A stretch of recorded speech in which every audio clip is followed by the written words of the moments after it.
Baik, assalamualaikum warahmatullahi wabarakatuh. Nah, kali ini kita akan kembali lagi membahas tentang analisis perubahan ganda, di mana pada kesempatan kali ini kita akan membahas lebih dalam tentang analisis regresi berganda pada pertemuan. Oke, sebelum kita membahas lebih dalam tentang analisis regresi berganda, yang pertama kita akan mengetahui apa tujuan dari analisis regresi. Nah, analisis regresi bertujuan untuk menganalisis besarnya pengaruh variabel bebas atau independen terhadap variabel terikat.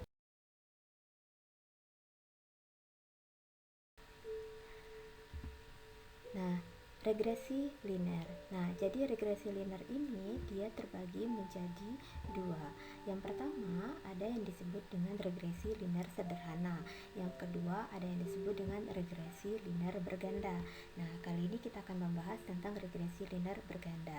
Tetapi sebelumnya kita harus mengetahui apa sih perbedaan antara regresi linear sederhana dengan regresi linear berganda.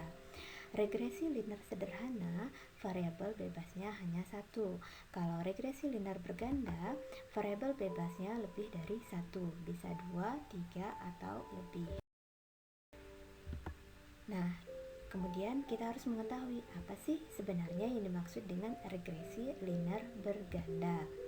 Nah, regresi linear berganda atau RLB merupakan lanjutan dari regresi linear sederhana atau RLS, di mana pada regresi linear sederhana hanya menyediakan satu variabel independen atau dalam hal ini kita sebut dengan variabel X dan satu variabel dependen yang kita sebutkan dengan variabel Y. Nah, sekarang kita coba lihat suatu contoh di mana ada contoh suatu penelitian yang menganalisis dan melihat pengaruh ukuran perusahaan terhadap manajemen laba. Nah, penelitian ini hanya terdiri dari satu variabel terikat dan satu variabel bebasnya. Nah, di mana variabel terikatnya? Variabel terikatnya itu adalah manajemen laba dan variabel bebasnya itu adalah ukuran perusahaan. Nah, jadi karena di sini penelitiannya hanya berupa satu variabel bebas dan satu variabel terikat, sehingga kita menggunakan regresi linear sederhana. Namun, apabila ada variabel lain yang mempengaruhi seperti variabel jumlah karyawan dan variabel jenis kelamin, nah kita tidak bisa menggunakan regresi linear sederhana.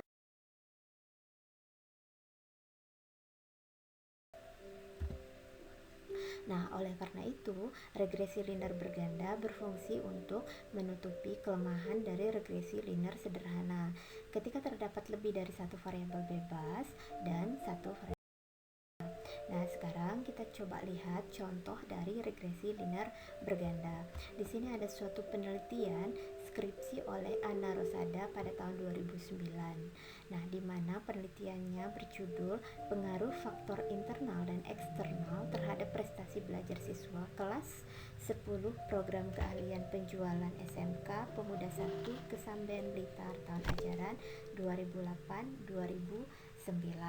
Nah, untuk contoh regresi linear berganda, kita mengetahuinya itu dari variabel yang dimiliki dalam penelitian tersebut. Nah, jadi ada dua variabel yang fokus kita lihat, yaitu ada variabel bebas dan variabel terikat. Nah, untuk mencari variabel bebas dan variabel terikat, tentu kita harus mengetahui apa yang dimaksud dengan variabel bebas dan apa yang dimaksud dengan variabel terikat, walaupun sebelumnya sudah kita bahas. Oke, kita ulang kembali. Variabel bebas itu pada intinya merupakan suatu kondisi yang dikenakan atau yang dikontrol sehingga menimbulkan efek terhadap objek penelitian.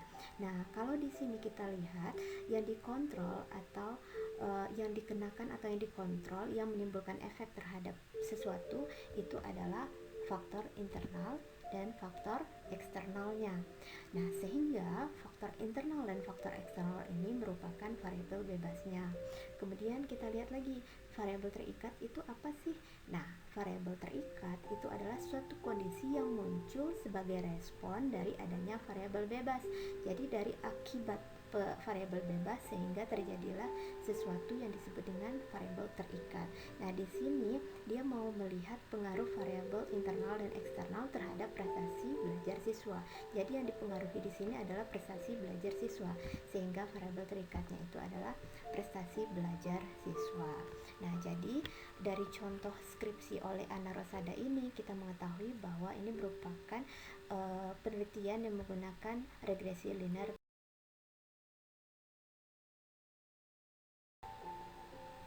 Contoh kedua itu skripsi yang dilakukan oleh Yosi Firman Prabawa tahun 2009, di mana skripsinya berjudul Pengaruh Koordinasi dan Efektivitas. Nah, kalau kita lihat dari judul awalnya, pengaruh koordinasi dan efektivitas kerja karyawan.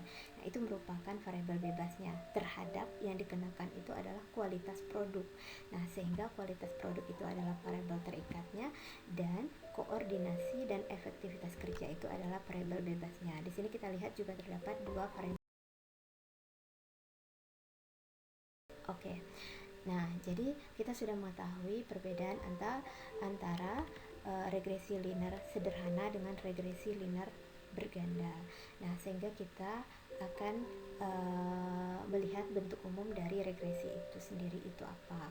Nah, bentuk umum dari regresi itu adalah Y sama dengan A ditambah BX, dimana kalau bentuk umum regresi linear berganda, Y sama dengan A ditambah B1X1, B2X2 ditambah dan seterusnya. Oke, dimana keterangannya Y itu adalah variabel terikat, A itu konstanta, B1, B2, Bn itu adalah koefisien regresi variabel bebas, X1, X2, Xn itu adalah variabel bebas. Nah, bagaimana penghitungan koefisien model regresi dan parameter model? Nah, dalam analisis data dengan regresi sederhana, penghitungan koefisien menggunakan metode least squares. Nah, ketika jumlah variabel itu semakin bertambah, penggunaan metode least squares itu perlu dimodifikasi dengan menggunakan matriks. Artinya dalam analisis regresi linear berganda tidak bisa kita gunakan dengan metode least squares tanpa adanya modifikasi. Nah, untuk itu perlu dipahami bahwa untuk setiap observasi variabel independen Y1 kita dapat membuat persamaan berikut ini, sehingga modifikasinya akan menjadi bentuk seperti ini. Oke, bisa dibaca sendiri. Ada Y1 sama dengan B1, B2 tambah B2X2, 1 tambah B3X3, 1 dan seterusnya.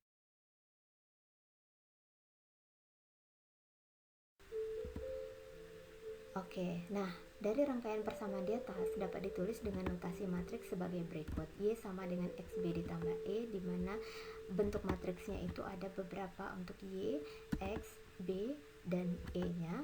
Kemudian di sini kita memperoleh B1 dan untuk mencari B0, dan terakhir kita peroleh rumus untuk B sama dengan XTX inverse dikali XTY. Ya, jadi ini rumus untuk bentuk persamaan. Oke, nah biar lebih paham bagaimana cara penggunaan rumusnya, sekarang kita langsung saja ke soalnya, dimana kita akan bahas soal tentang seorang peneliti memiliki data variabel Y, X1 dan X2 sebagaimana ditampilkan di tabel 1 di bawah ini. Oke, ini tabelnya. Nah, jadi dari tabel ini, Y itu merupakan variabel terikat, X1, X2 itu merupakan variabel bebasnya. Jadi di sini kita memiliki dua variabel bebas. Nah, pertanyaannya, hitunglah nilai koefisien B0, B1, dan B2 serta menilai fitness model regresi. Y sama dengan B0 ditambah B1X1 ditambah B2X2. Nah, sehingga untuk mencari persamaan atau fitness model regresi ini, kita harus mencari tahu B0, B1, dan B2. Sekarang kita langsung saja ke pembahasannya. Nah, tadi ada tabel Y, X1, X2. Nah, tabelnya itu terdiri dari 7 data. Datanya dari, ada data pertama 5 untuk variabel terikatnya 5, kedua 7, 6, dan seterusnya. Nah, yang hijau ini merupakan sigma atau jumlah dari data variabel terikatnya. Sehingga kalau dijumlahkan 5 tambah 7 tambah 6 dan seterusnya hasilnya 75. X1 jika dijumlahkan hasilnya 54. Begitu juga dengan X2, kita jumlahkan semuanya. Oke, nah kemudian kita membutuhkan nilai dari X1 kuadrat, X2 kuadrat, X1 kali X2. Nah untuk mencari X1 itu berarti X1 kuadrat berarti kan X1 nya 4, kalau dikuadratkan jadi 16. X1 kuadrat jadinya 4 kali 4 16, 6 kali 6 36 dan seterusnya. Begitupun dengan X2 kuadrat. X2 kita lihat 2, kalau dikuadratkan jadinya 4. X2 yang baris kedua 5 dikuadratkan jadinya 25. Nah untuk X1 X2, X1 dikali X2, 4 dikali 2, 6 dikali 5, 30 dan seterusnya. Oke, lanjut. Kita membutuhkan apa lagi? Kita membutuhkan dua tabel lagi, yaitu X1 dikali Y dan X2 dikali Y. X1 jika dikali Y, X1 nya 4, Y nya 5, jadinya 20. Kalau baris pertama untuk X2 kali Y, X2 nya 2, Y nya 5, 2 kali 5 jadinya 10 dan seterusnya. Kita coba kalikan. Nah yang bagian hijau seperti yang dijelaskan sebelumnya itu merupakan sigma atau jumlahnya. Jadi setelah kita kalikan, kuadratkan sesuai dengan tabelnya, maka kita jumlahkan atau kita cari sigmanya. Oke, nah langkah berikutnya kita harus mencari XTX, di mana rumusnya itu adalah matriks seperti berikut, yaitu matriks N itu adalah jumlah datanya. Di sini kita memiliki datanya ada 7, jadi N-nya sama dengan 7. Kita lanjutkan. Nah ini rumusnya, rumus sebelumnya. Kita akan mencari inverse-nya. Bagaimana mencari inverse-nya? Tentu inverse-nya ini sudah kalian pelajari di SMA, tingkat SMA juga sudah dipelajari bagaimana cara mencari inverse dari matriks 3x3. Nah ini merupakan tabel yang sebelumnya. Nah di sini kita mau mencari dan memasukkan data-datanya. Yang kita butuhkan adalah pertama N, sigma X1, N-nya 7, sigma X1 adalah 54. Nah 54, sigma X2-nya adalah 62, sigma X1-nya adalah 54 dan seterusnya. Kita sesuaikan dengan tabel dan angka yang telah kita peroleh. Kemudian kita cari determinannya. Nah, jadi untuk mencari determinan dan adjoinnya, karena kita mau mencari inverse matrix, kita membutuhkan mencari determinan dan adjoinnya.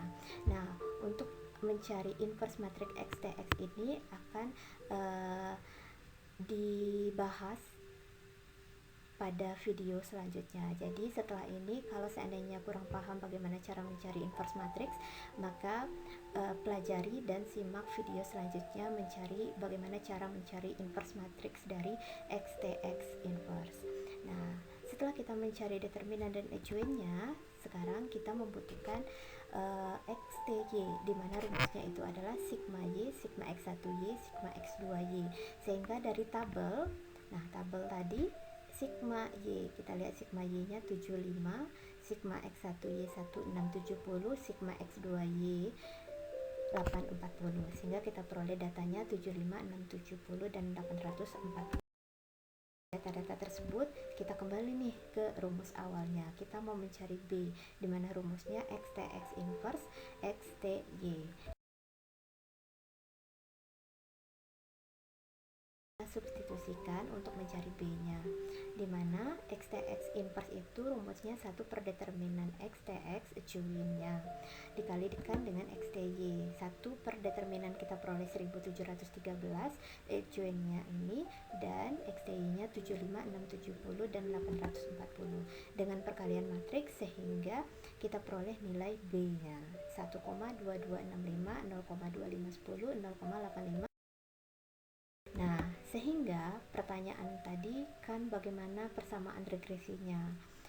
Jadi persamaannya kita telah peroleh Y sama dengan 1,2288, 0,251x1, 0,8523x2 ditambah E. Jadi ini merupakan persamaan regresi.